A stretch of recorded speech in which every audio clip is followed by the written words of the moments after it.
மகா அவதார் நரசிம்மா ஒரு அனிமேஷன் படம். அந்த ட்ரெய்லர் பார்க்கும்போது ஒரு வித்தியாசமாக இருந்துச்சு. இதில் ரொம்ப முக்கியமாக ஏன் இந்த படத்தை பார்க்குறோம் அப்படின்னா, ஹம்போலே ஃபிலிம்ஸ் அப்படிங்கிற ஒரு விஷயம். ஹம்போலே ஃபிலிம்ஸ் எதுனா கேஜிஎஃப் படத்தோடைய ப்ரொடியூசர், அதே மாதிரி சலார் படம் இதெல்லாம் பண்ணவங்க.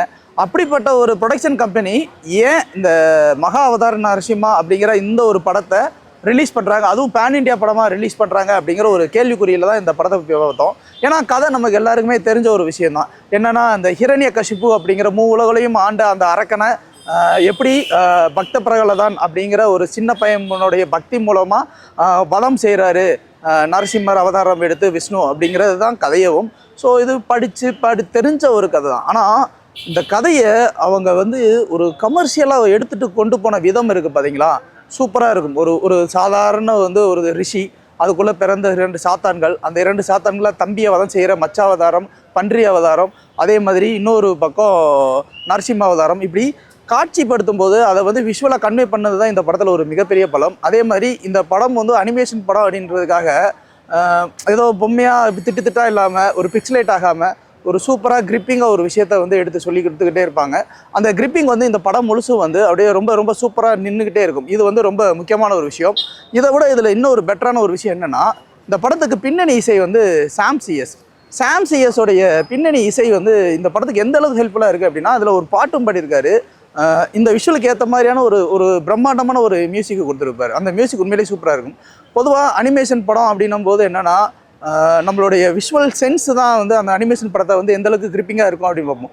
இதில் அந்த விஷுவல் சென்ஸும் அந்த கேரக்டர் ஸ்கெட்சும் ஒவ்வொன்றுமே நமக்கு அந்த படம் பார்க்கும்போது ஏதோ ரியலாக நம்ம ஒரு படம் பார்க்குற மாதிரி ஒரு ஃபீல் இருக்கும். அனிமேஷன் பார்த்த ஒரு ஃபீல் இருக்காது.